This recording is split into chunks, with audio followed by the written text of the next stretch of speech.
On va corriger l'exercice grand 4. C'est une équation 2 cos carré x plus cos x moins 1 égale 0. Donc on va chercher tous les réels x qui vérifient ceci avec x appartenant à 0 de pi. Alors, on ne peut pas faire le calcul de petit x directement, on va faire ce qui s'appelle un changement de variable. On va poser grand x égale cos petit x. Et l'intérêt, c'est qu'on va savoir calculer grand x. Donc l'équation s'écrit « 2x carré plus x moins 1 égale 0 » avec des grands x.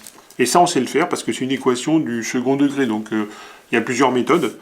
On peut calculer par exemple delta. Ça va nous donner grand x. Et une fois qu'on aura grand x, on pourra en déduire petit x. Sachant que petit x appartient à 0 de pi.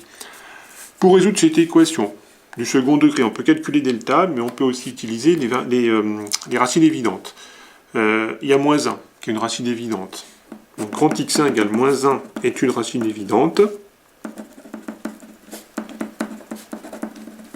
Car 2 fois moins 1 au carré, plus moins 1 est égal à 0. Moins 1 est bien une solution de cette équation-là.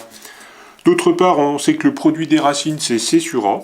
Donc x1 fois x2 égale c sur a. Alors c ici, c'est moins 1. Et puis petit a, c'est 2. Bon, ça implique que moins x2 égale moins 1 demi. Puisque je remplace x1 par moins 1. Bon, ça fait x2 égale 1 demi. Bon, grand x, il vaut donc moins 1 ou bien 1 demi. Alors maintenant qu'on a grand x, on va en déduire petit x, sachant que grand x, c'est cos de petit x. Donc ça me donne cos de petit x égale moins 1, ou cos de petit x égale 1 demi.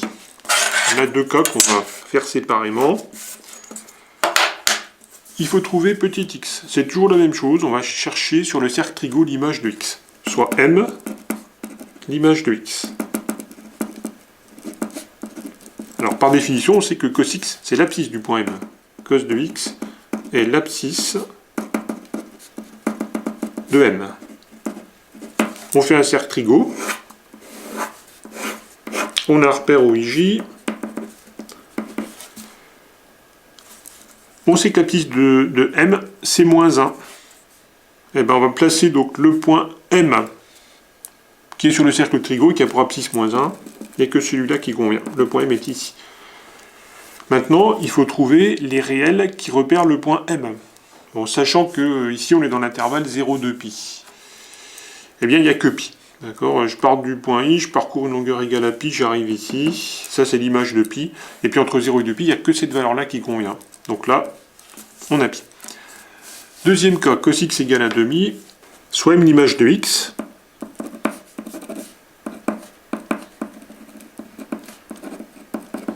Par définition, cos de x est l'abscisse de M.